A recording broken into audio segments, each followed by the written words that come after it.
Once upon a time, in a small fishing village by the sea, a gentleman named Adebayo lived with his bright-eyed daughter, Amina. Amina was a joyful girl who loved to play by the water. Every day after school, she would run to the shores, giggling as the wave chased her tiny feet. One sunny afternoon, while playing near the water, Amina's laughter rang through the air. Adebayo watched from a distance, his heart swelling with pride. But suddenly, a mighty wave rolled in, much stronger than the others. Amina swirled with delight, running towards the water, but the wave was faster. It swept her away before Adebayo could reach her. "Amina!" he shouted, running into the water. He searched and searched, but the sea was deep and unforgiving. Hours turned into days, and still there was no sign of Amina. The village felt heavy with sadness. Adebayo's heart broke, and he sank into despair. His little girl was gone, and the laughter that once filled their home was replaced with silence. As days passed, Adebayo roamed the shore, calling out for Amina, hoping she would return. The villagers tried to comfort him, offering kind words and prayers, but Adebayo felt alone in his sorrow. He could not eat, could not sleep, and the world around him grew dim. Amina's presence left a hole in his heart that nothing could ever fill. One night, under a sky full of stars, Adebayo sat by the sea, tears streaming down his face. He recalled the stories his grandmother used to tell him about mermaids. She said they were magical beings who lived in the ocean and could grant wishes. Adebayo had never believed those tales, but now desperation pushed him to think differently. Perhaps, just perhaps, a mermaid could help him find Amina. Days turned into weeks, and the village mourned alongside Adebayo. The sun rose and set, but joy had left the land. Adebayo spent his days walking the shore, searching for any sign of his daughter. Each splash of water felt like a cruel reminder of his loss. The villagers watched him, their hearts heavy with sympathy. One day, an old woman from the village approached Adebayo. "My son," she said gently, "you must try and find peace. Amina would want you to be happy." Adebayo nodded, but his heart was too broken to feel any comfort.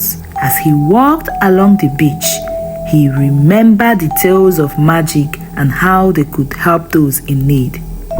If I could find a mermaid, he thought, maybe she could bring Amina back. His heart raced at the thought and a spark of hope flickering within him. That night, he dreamed of a beautiful mermaid with shimmering scales and long flowing hair. She called out to him, her voice soft like the waves.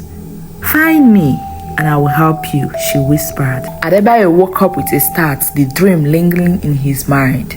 He knew he had to search for this mermaid. The next morning, Adebayo visited the village elder, a wise old man known for his knowledge of the sea. He sat with the elder under the shade of a palm tree, his heart racing. "Elder, tell me about the mermaid," Adebayo pleaded. "Is it true that they can grant wishes?" The elder nodded, a twinkle in his eye. "Yes, young man, the mermaid is real. Her name is Kora, and she lives deep in the ocean. Many fishermen have seen her dancing in the waves." Adebayo listened intently as the elder spoke of Kora's beauty and kindness. But the elder warned, mermaids are not to be taken lightly. They have their own magic and do not always grant wishes without a price. Adebayo felt a mix of excitement and fear. He was willing to pay any price if it meant finding Amina. "Where can I find her?" Adebayo asked eagerly. The elder pointed to the rocky cove at the edge of the village. "This is where Kora is most often seen. But remember, you must approach her with respect." With determination in his heart, Adebayo set out towards the rocky cove. The sun was high in the sky, casting shimmering reflection on the water. As he walked, he thought of Amina's laughter and how he would do anything to hear it again. When he reached the cove, Adebayo stood at the edge of the water, taking a deep breath. The waves crashed against the rocks and he felt a mix of hope and fear. "Kora," he cried out, "I seek you, please. Help me find my daughter." He waited, the salty breeze wiping around him, but there was no answer. Adebayo felt his heart sink. Perhaps the story were just that story. Just as he was about to give up, a splash echoed through the air. A small figure emerged from the water, her long hair flowing like seaweed. It was Kora, the mermaid. Her eyes sparkled like stars and her voice was as sweet as music. "Why do you call for me, human?" she asked, tilting her head curiously. Adebayo's heart raced as he explained his sorrow and the loss of Amina. Kora listened with a thoughtful expression. "You seek your daughter in the depth of despair," she asked gently. "But tell me, what do you wish for?" Adebayo's voice trembled as he spoke. "I want Amina back. The sea took her from me, and I cannot bear the thought of living without her." Kora's eyes softened, and for a moment, the air felt heavy with unspoken understanding. "I cannot bring her back," Kora replied, "but I can help you remember her. The sea holds memories, and if you seek them with an open heart, they might guide you." Adebayo felt a flicker of hope, but also confusion. "How can I do that?" he asked. Kora smiled, her scales glistening in the sunlight. "You must listen to the whispers of the ocean.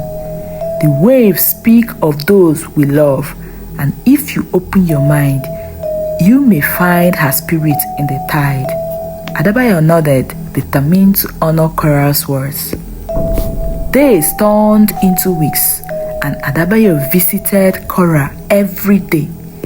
Each time, he would share stories about Amina, her favorite games, the way she danced when it rained, and how her laughter could light up the darkest days. Kora listened intently, her eyes reflecting the sadness in Adebayo's heart.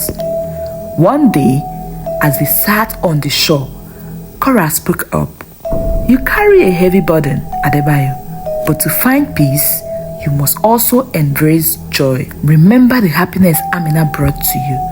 Her words stirred something deep within him. With Kora's engagement, Adebayo began to search for small treasures in the sand, seashells, colorful stones, and bits of coral. He realized that with each discovery, he felt a connection to Amina. It was as if she was speaking to him through the ocean. Kora watched Adebayo's transformation with delight. "See how the sea gifts you memories. Each wave brings a piece of your daughter back to you." Adebayo smiled for the first time in months, the burden of grief lifting slightly. One sunny afternoon, as they sat by the water, Kora presented Adebayo with a beautiful shell. It was unlike anything he had ever seen, shimmering in the sunlight with a rainbow of colors. "This is a special shell," Kora explained. "It holds the power of memories. When you listen closely, it will whisper Amina's laughter and bring back your happiest moments." Adebayo's heart raced with excitement as he took the shell in his hands. "Thank you, Kora. This is the greatest gift I could ever receive." He held it to his ear, closing his eyes and listened. At first, he heard only the sound of the ocean, but then, like a distant melody, he began to hear Amina's giggles echoing in the shore. Tears streamed down his face as he remembered the joy she had brought into his life. He felt a warmth in his heart, a connection to his daughter that he thought he had lost forever. "Remember, Adebayo," Kora said softly, "you can carry these memories with you always. They will guide you as you heal." As the days turned into months, Adebayo's bond with Kora deepened. He cherished their time together and found solace in her company. However, a troubling thought began to creep into his mind. What if Kora could do more? What if he could keep her by his side forever? The village was filled with stories of Mermaid who could grant wishes, and Adebayo started to believe that Kora could help him bring Amina back to life. Driven by desperation, he began to concoct a plan to capture Kora and take her from the sea. "If I can keep her with me," he thought, "I can find a way to have Amina back."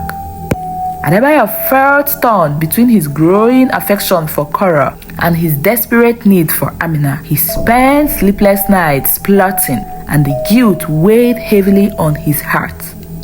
Is it right to take her from her home? He pondered, but his longing for Amina clouded his judgment.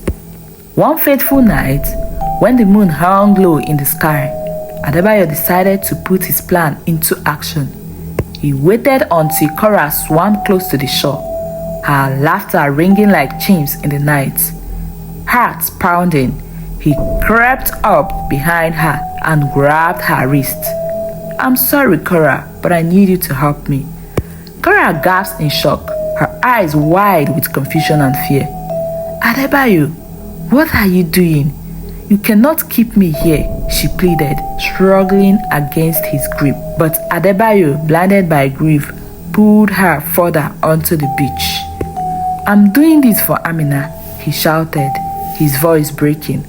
Kora looked at him with hurt in her eyes. "You don't understand the price of your actions," she replied softly, her voice filled with sadness. As Adebayo held Kora captive, he felt a mix of triumph and despair. He believed he was saving himself, but deep down, he could sense the weight of his wrongdoing.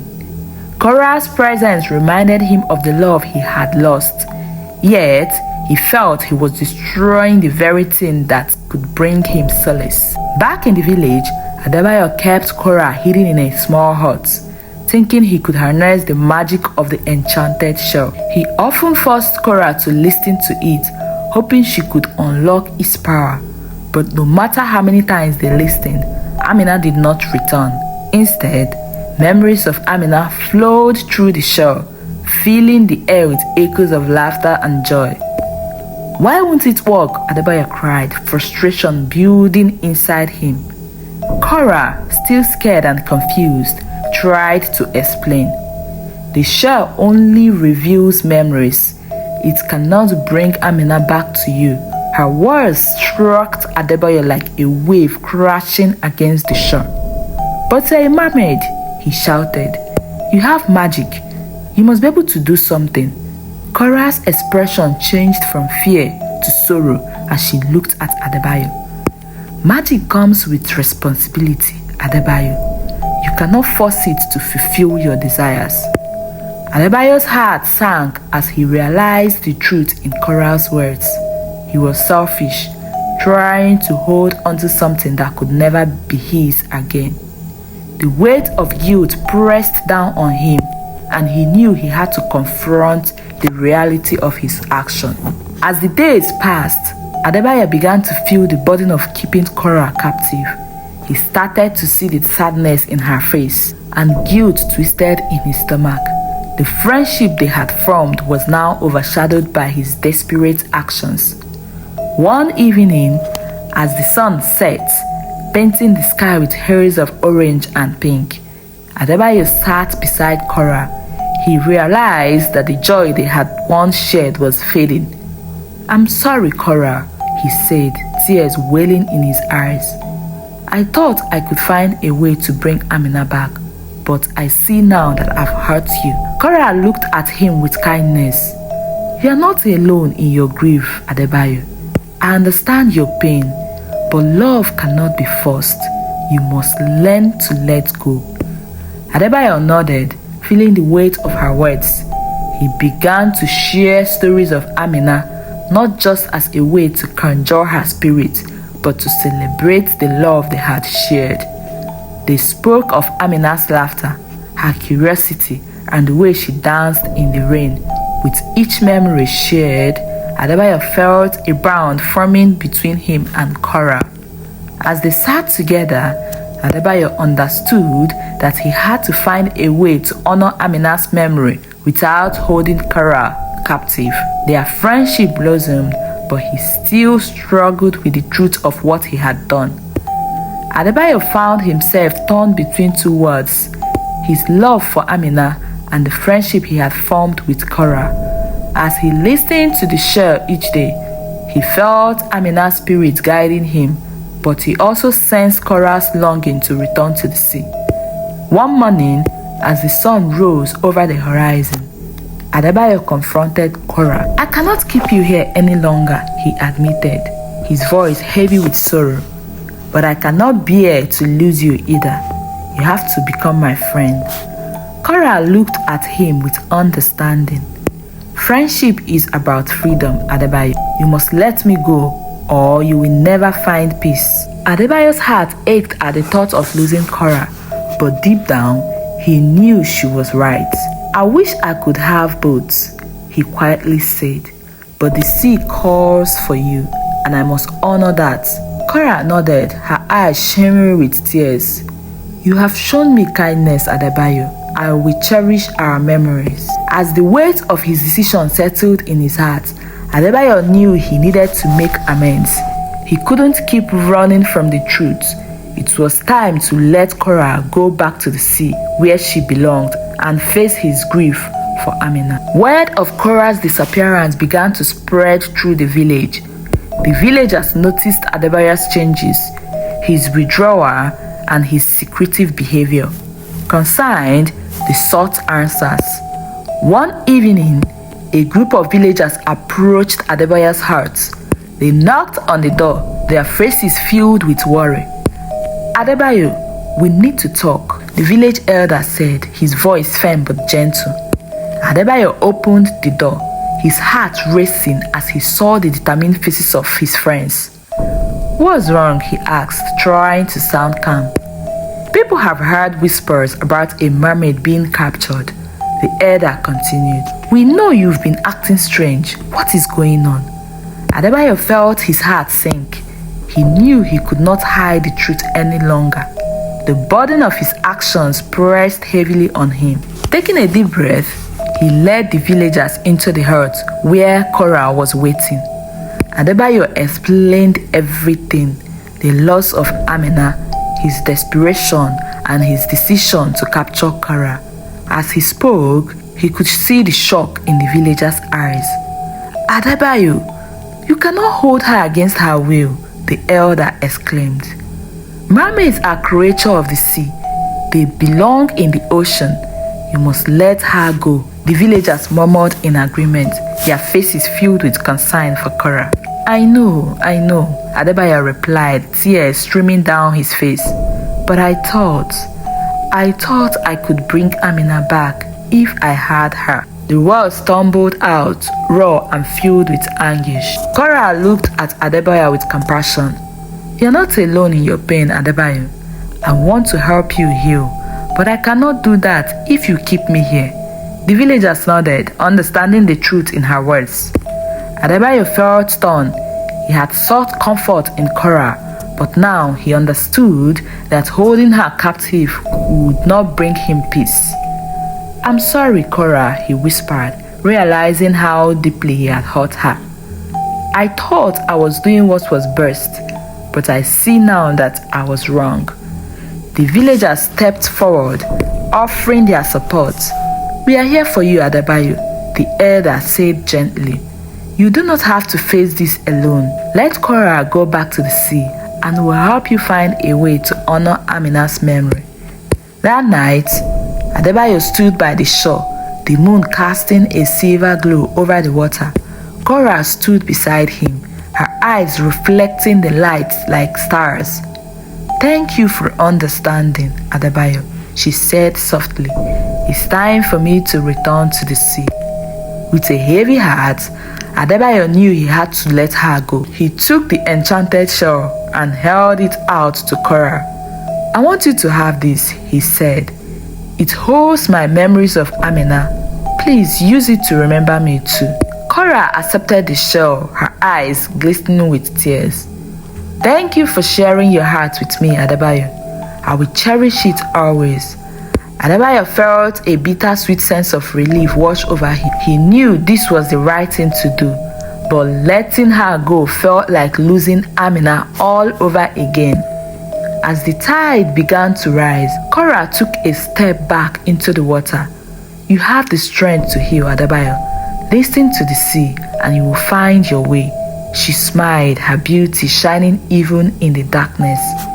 Just then, the ocean began to stir and a wave swept over the shore, creating a magical glow around Kora. Adebayo's heart raced as he realized that she was about to leave. "Wait," he shouted, feeling panic rise within him. "I don't want you to go." But Kora only smiled, her voice calm and soothing. "You must let me go, Adebayo. You are strong enough to carry Amina's memory with you. You don't need me to do that." As the water enveloped Kora, she transformed into a shimmering figure, sparkling like the stars above. With one last wave, she vanished beneath the surface, leaving Adebayo alone on the shore, his heart aching yet strangely lighter. In the days that followed Kora's departure, Adebayo struggled with feelings of emptiness. He spent hours by the water, listening to the waves and trying to grasp the memory that lingered in his heart. The villagers supported him, offering their presents and stories of Amina that made him smile through his tears. One evening, as the sun dipped below the horizon, Adebayo took the enchanted shell in his hands. He closed his eyes and listened closely. To his surprise, he began to hear Amina's laughter echoing through the shell once more.